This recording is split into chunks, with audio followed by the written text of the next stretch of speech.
Fire Pit Creative Group presents Aftermath, Episode 2, Resurrection Day.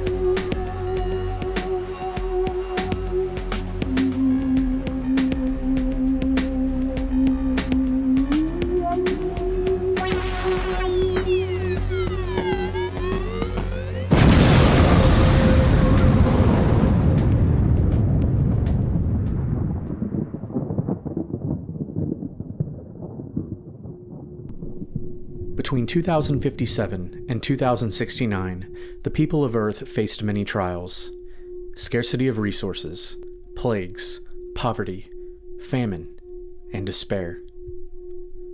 The superpowers of the Earth fell into factions, each armed with its own doomsday arsenal. Diplomacy failed, and civilization came to an end, not with a whimper, but with a bang. General Benjamin Castro, the Israeli government's special envoy to the United Nations, was relocated from the UN headquarters in New York City to an underground base. During transport, General Castro was knocked unconscious and preserved in cryostasis. The general awoke 43 years later in a subterranean society built by survivors of the United Nations. Revived by the Phoenix Project, General Castro was introduced to Phoenix law enforcement officer Major Leonard McGillicuddy and Professor John Bath. If they could work together, Castro, Cuddy, and Bath would lead the first expedition to the Earth's surface.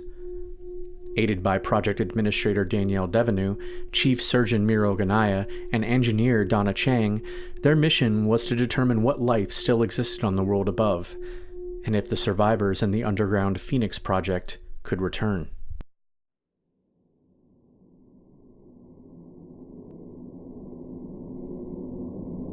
The group sat around a brushed metal laboratory table. General Castro and Major McGillicuddy sat on one side. Dr. Ganaya and Engineer Chang sat opposite them. Agent Devenu stood nearby, while Dr. Bath paced, his back-and-forth motions a distraction to all. The technology was in its initial stages before the fall, Chang explained, her face expressionless. It was part of a secret Russian-Chinese collaboration, the use of an electronic second skin grafted onto an inorganic body. Cuddy exhaled. "In English, please, Doctor." "That's so racist," Bath muttered.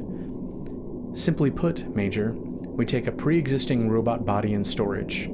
We graft a gelatinous graphene pseudoskin over the machine, creating a fully functional simulacrum.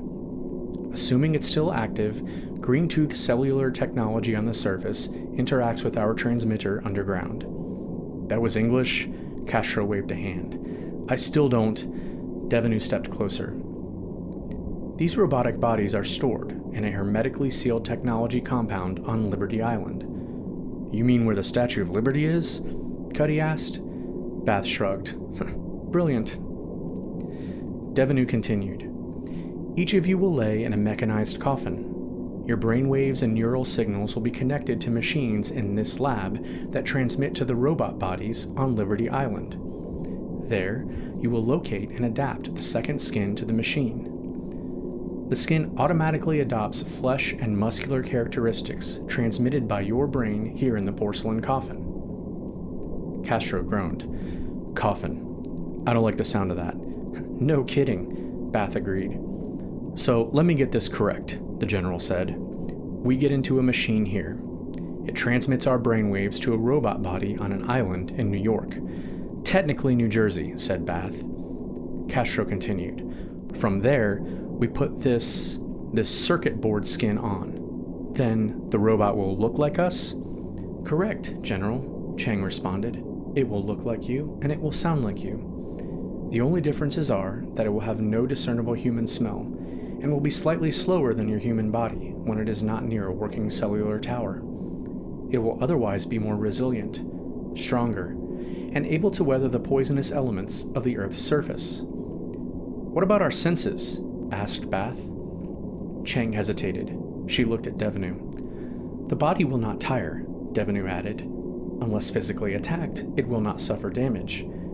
You control the body here, while it explores whatever is up there." "Awesome!" Cuddy was noticeably enthusiastic. "I'm in. Let's do this." Bath scoffed at the law enforcement officer. He looked at Ganaya, Chang, and Devenu. "That's what you brought me down here for?" No way. Look, it's nice to know General Castro could be, thawed or whatever, but your little project already cost him the use of his legs. As fascinating as all this sounds, I'm not getting in your little machine built more than a half a century ago. I'm not letting it mangle my brain. That's all you have anyway, isn't it? Major McGillicuddy stood, his hands on the table, his massive shoulders pointed at Bath across the room. "You're a coward." As if to show he wasn't afraid of the larger man, Dr. Bath rounded the table to where McGillicuddy stood. The law enforcement officer was at least 3 inches taller. "Hey." Bath stood straight, but was physically unimpressive next to Cuddy. "Until this morning, I didn't know you. And you don't know me, pig." Cuddy closed the distance between them. "Say it again, and I'll..." Devenu stood. She tried to get between the two men, but was unsuccessful. The best she could do was stand nearby. "The Shadow Council knows all about you, Dr. Bath," Devenu said directly. "Oh, what?" Devenu crossed her arms. "Shall I?" Bath backed off Major McGillicuddy so he could face Devenu. "By all means," he said. "You were raised by your mother after your father disappeared. You were forced into psychiatric observation due to problems socializing with other students. You successfully fooled your psychotherapist, who abruptly ended his practice. You self-analyzed yourself into social normalcy and became the protege of the dean of the academy. You were recognized as having the highest intellectual aptitude of your generation. You enrolled as an understudy apprentice in the field of physics, but swiftly switched to psychology. By 22, you held master's degrees in neuropsychology, linguistics, and a bachelor's degree in geology.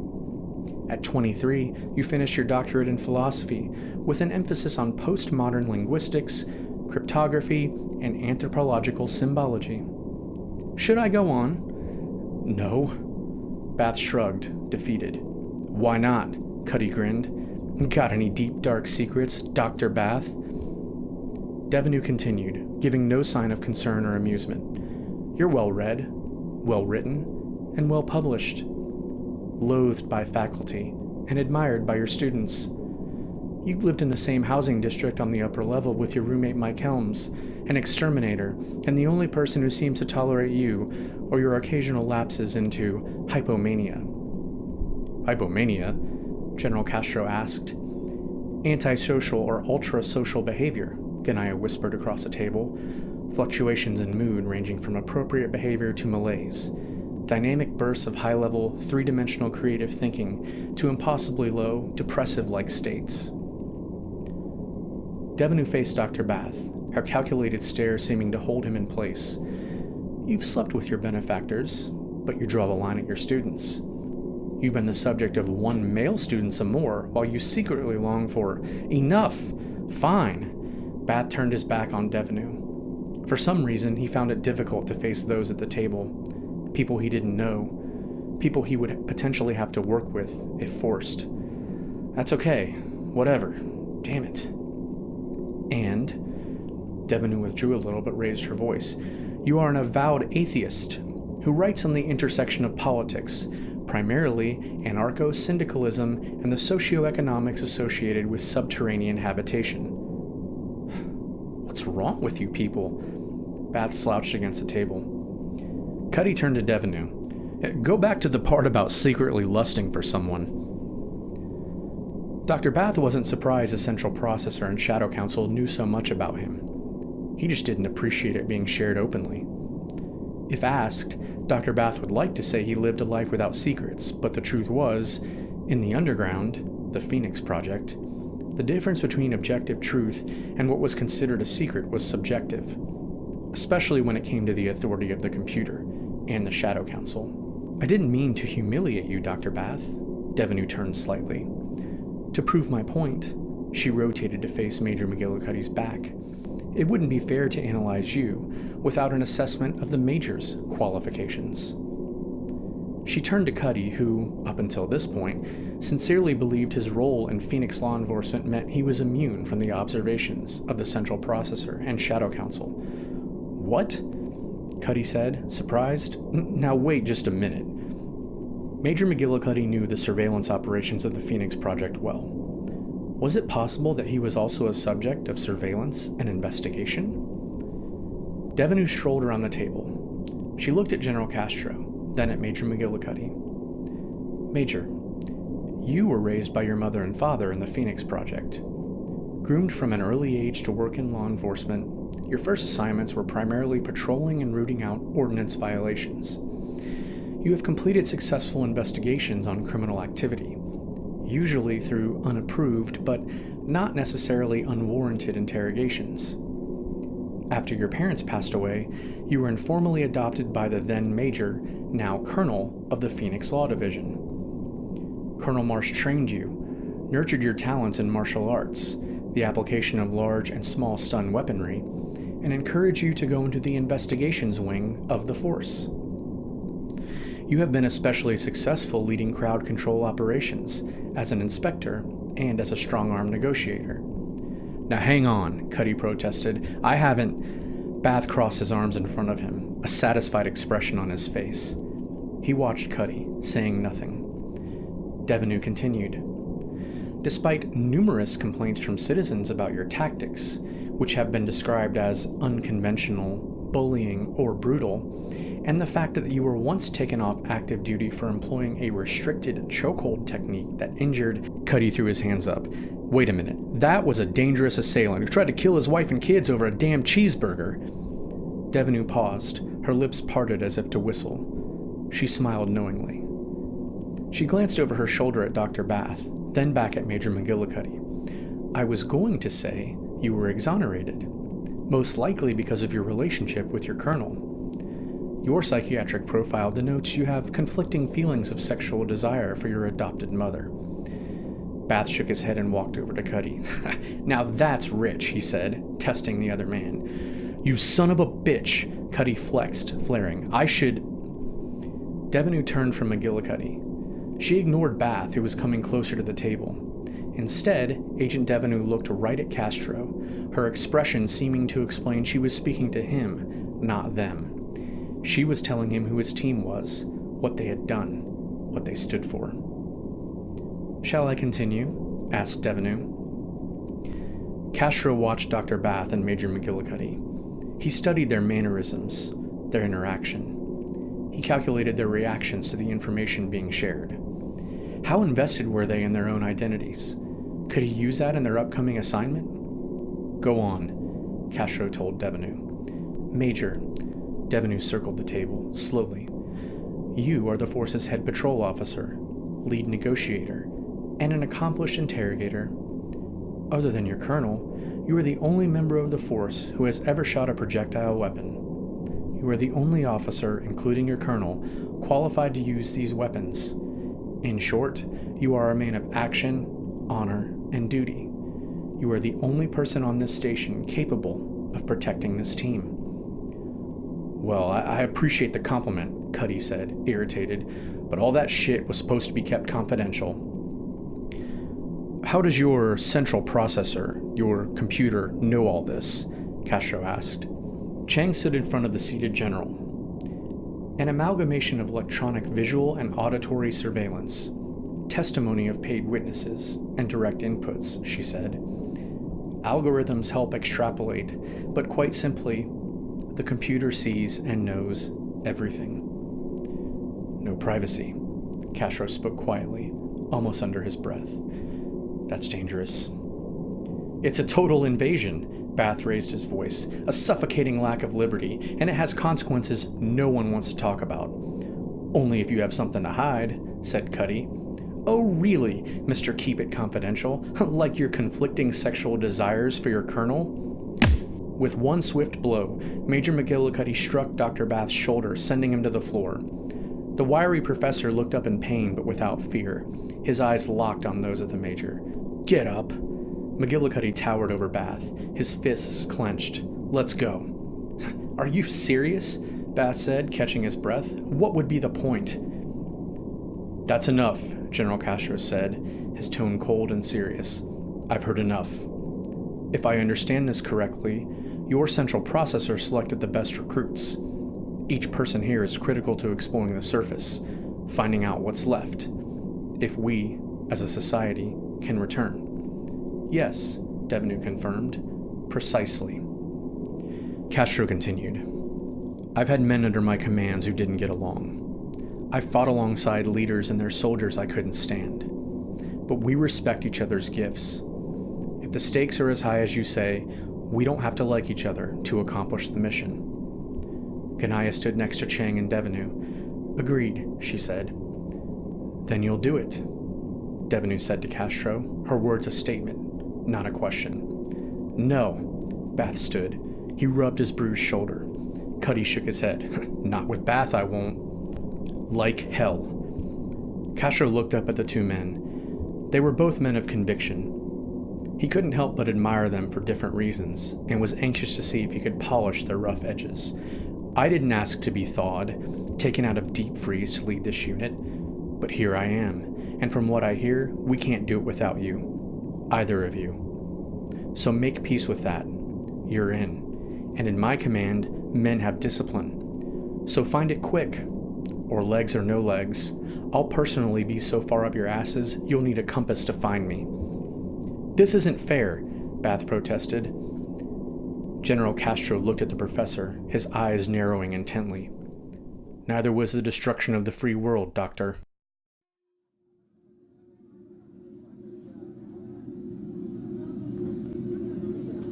After several hours going over the requirements of their training and the logistics of the operation of the surface, Dr. Bath made his way up to the common area. He was hungry, and he wanted to be left alone. As usual, his roommate Mike found him. His former student, Harumi Gale, wasn't far behind. "John," Mike said anxiously, "I've been looking all over for you. What happened with the cops? That guy this morning?" "Nothing," Bath said. "It was just a mistake." Mike shrugged. "I've never heard of the fuzz making a mistake. They must have wanted something. What did you do now? Was it because—" "Just drop it, Mike, okay? I can't talk about it." Mike stared at John. He had a habit of doing this, and was surprisingly good at prying information out of his friend. They may have been from different social classes, but they had lived together for more than 25 years. They knew each other's ticks and tells. "You're in some kind of trouble," Mike spoke quietly. "Aren't you?" The words were barely out of Mike's mouth when John looked up to see the young, attractive Asian woman who so often preoccupied his thoughts. "Dr. Bath is always in trouble," teased Harumi Gale. "You mind if I sit?" "Hey, Harumi," Mike motioned to the table. "What's wrong with him?" Harumi nudged her former professor. "Phoenix law enforcement came for him this morning," Mike told her. "Took him to the lab." "The lab?" Harumi looked concerned. "It wasn't anything." Bath looked down at his food, annoyed. "Well, it scared the hell out of me," said Mike. "If I know John," Harumi mused, "he's dying to talk about it. Someone else doesn't want him to talk about it." "Listen," Mike got up from the table. "I have to go on duty. There was a rat infestation on Block 901. That's good eatin'. Maybe I'll bring some home for dinner." Harumi smiled pleasantly at Mike, and then gazed across the table at Dr. Bath. "John's a vegetarian," she said, matter-of-factly. "Well, I meant for me and Mindy," Mike said, mentioning his longtime girlfriend. "Fresh meat is still a delicacy, you know." "Look, John, if you need to talk—" "I'll see you later, Mike."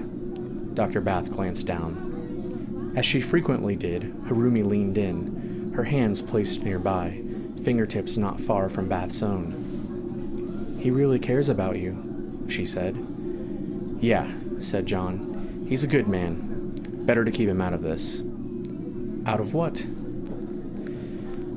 "Let me ask you something." Bath turned to Harumi. "Well, that's not like you," she said. "What?" "To ask before speaking your mind." Harumi leaned back, but her hands remained near Bath's. "I was concerned before. Now, I'm intrigued." "Get off it, Harumi," Bath ignored her come on. That's beneath you. Harumi turned her head sideways, a suggestive look showing both invitation and concern. Her thin hands hovered over Dr. Bath's food. She picked at some rubbery carrots, then settled on strips of reconstituted potatoes fried in artificial fat. And in the meantime, she asked, Mike said you were taken to the lab by law enforcement? Yeah, Bath lied. It was a misunderstanding. You're hiding something. So you've got secrets from Mike and from me? Harumi flicked one of the potatoes in her mouth. Everyone has secrets, said Bath. But not you, Harumi shot back. You abhor lies and secrets, the perpetual machinery that turns the masses against each other. There was a long pause between them. Then Harumi asked, What were you going to ask me anyway? She dropped the food back on Bath's tray. John hesitated. He sighed. Are you still connected, to the dissidents? Harumi retreated a little, her dark eyebrows turning down. I was never connected, John. That was a research project I did. You know I can't name my sources. That's what I was afraid of, said John. Why? She asked. You're considering... No, Bath shook his head. He glanced around, looking beyond the obvious surveillance cameras to the pinholes in recessed ceiling tiles. Of course not. I was thinking more about... us. About protecting you. If I do this thing they want me to do, I don't want there to be any questions. Nothing to come back to haunt us. Harumi withdrew her hands from near Bath's. You mean you, she replied. Yes, I mean me, Bath admitted. Harumi sighed. John, sometimes I wonder if I'm attracted to you because you're so stubborn. She shrugged, irritated. I am not now, and never have been, connected to the dissidents. Is that what you want me to say? You're lying. Of course, Harumi leaned in again. But who are you going to tell? The central processor is always listening, said Bath. Harumi leaned in forward, her movements calculated to instill both intrigue and consolation. Let them listen. Early the next morning, Danielle Devenu awoke to her alarm. She showered in a private stall. The scent of heavily chlorinated water infiltrated her nostrils as cold water sprayed on and off in cycles. She exited the stall before her water supply for that day was exhausted. Danielle dressed. She checked herself in front of the LED-illuminated mirror. Then, she reached behind the mirror, pressing against recycled fiberglass until she found the photo. Danielle glanced at the image of her father, the only one she had, a moment she had no memory of, captured in time. For years, she had consoled herself with the fact that she turned her father into law enforcement, confessing Jacques Devenue's so-called crimes, to protect him, to keep him from being relegated to the squalor and lower sections of the Phoenix Project. Now, years after her father's suicide in a Phoenix jail cell, Danielle Devenu fought the contradiction that she worked hand-in-hand with his accusers and those who persecuted him. The survival of those in the project was more important than her loyalty to him. She returned the photo to its hiding place behind the mirror. Danielle left her room and followed foot traffic to a nearby lift. She pressed the button that scanned her fingerprint, and within seconds, a yellow grid flashed across the floor. Other citizens near the elevator backed away, knowing, of course, that Devenu was the only one allowed in the lift. She wondered if they knew, or cared why. She took the lift up, to which floor she did not know. Transparent doors opened. Devenu stepped out. She walked across white-paneled tiles, past pale walls to the center of the room. Agent Danielle Devenu, she spoke, then added, reporting. The lights dimmed. Holographic projections emanated from the floor. As many times as she had done this since the central processor selected her as project leader, this was the part Danielle could never get used to. She saw the shape of 12 distorted, faceless bodies, some larger than others, some slender, some wide, some discernibly male, and others definitely feminine. "Agent Devenue," the Shadow Council spoke in unison.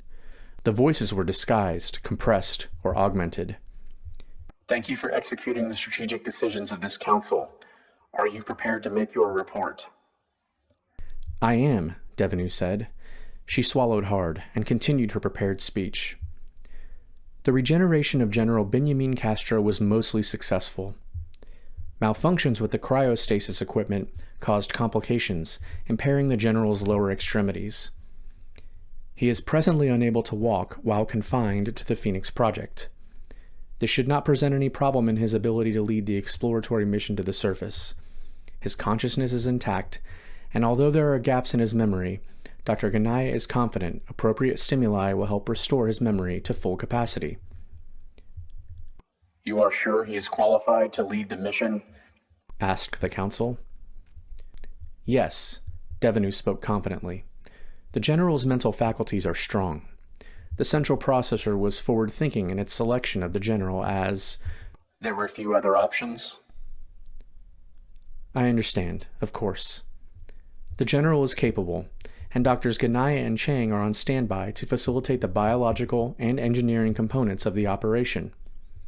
"What about the central processor's other selections? This Major McGillicuddy and Dr. John Bath. There appears to be a disparity in their personalities." Devenue hesitated. There was nothing in the profiles of McGillicuddy or Bath that surprised or alarmed her. She couldn't help but wonder if the council or the central processor knew what she did. That her father, Jaquise Devenue, was an acquaintance of both men. Whether they were friends or not, she did not know. What she did know was that her father was arrested by Dana Marsh when Marsh was just a captain for the Phoenix Law Enforcement Agency. Major Leonard McGillicuddy's father, Mac, was Marsh's senior officer. Jaquise told his daughter about an adventure in rural Kentucky with Lieutenant Colonel Diarmid Bath. Danielle rejected her father's nonsensical stories. Her benefactors called them a mental defect. That didn't change the fact that she loved her father. She missed him. She continued her report to the Shadow Council. General Castro is assured he can whip them into shape. That is, ensure their collaboration for the good of the venture. It is notable. Major McGillicuddy has violent tendencies. That is correct, Devenue replied. His talents may be critical on the surface. We don't know the dangers we might find there. And, the council continued, Dr. Bath is a free thinker, an anarchist. Are we sure he is satisfactory? As Devenue spoke, she wondered how it was possible the central processor could, at random, bring General Castro, Major McGillicuddy, and Dr. Bath together for the assignment. McGillicuddy and Bath's fathers had history with her own, and General Castro knew their parents. It could not be coincidence, and as much as she wanted to say something, to ask questions, Devenue did as she was expected, proving her loyalty to her faceless masters. Bath's involvement is a work in progress, Devenue explained, but following up on the decision of the central processor, he is brilliant, maybe even overqualified for the operation. His experience in multiple disciplines ensures he is more than an observer or analyst. We need him. Very well, Agent Devenue. Please proceed with your efforts and move into actualization stage. That is all. Thank you, said Devenue. I appreciate your confidence. Danielle did not enjoy these bizarre meetings with the council. They saw and knew everything about her. She did not see their faces and knew nothing of who they were. As she turned to make her exit, Shadow Council Member 7 spoke. Miss Devenue, please remain. All but one of the wispy holograms disintegrated. Miss Devenue, said the faceless Shadow Council Member 7, thank you for your assessment. My pleasure, said Devenue. I'm sorry, was there something else? The central processor selected the members of this team, said Shadow Council Member 7, presumably based on their aptitude to succeed. There is also the possibility that the computer is wrong. Danielle exhaled. With all due respect, it has always been my presumption, rather, I've always been told, that the central processor was infallible. Yes, Yes, of course. That will always be the affirmation of this council.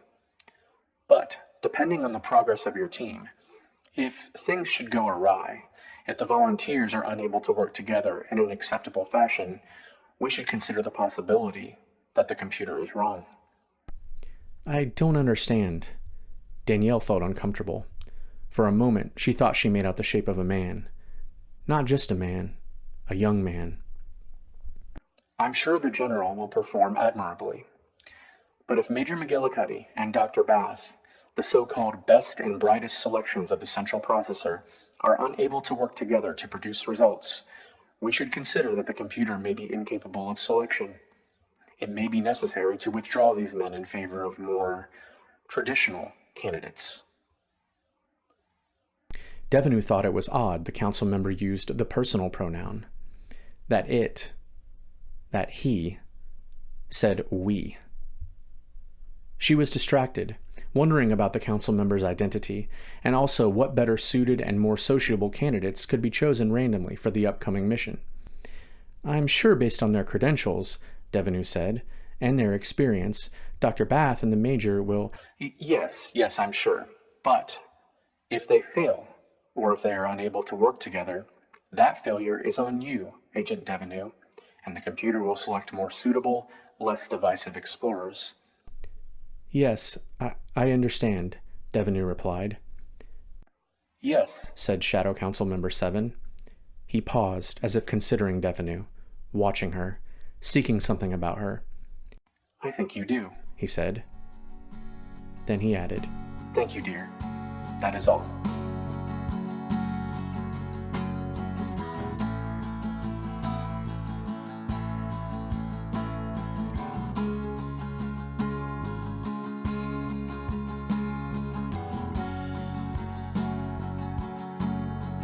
Aftermath, a Fire Pit Creative Group production. Based on a story created by Rhett Davis, with characters created by Rhett Davis, Warren Davis, Willem de Greef, and Cole Hoopingarner. Original script by Warren Davis, with Cole Hoopingarner. Narrated and produced by Cole Hoopingarner, with music by Warren Davis. Links to the sound effects used for Aftermath can be found in the description section of each episode. Aftermath and its story and characters are copyright 2019 by Fire Pit Creative Group.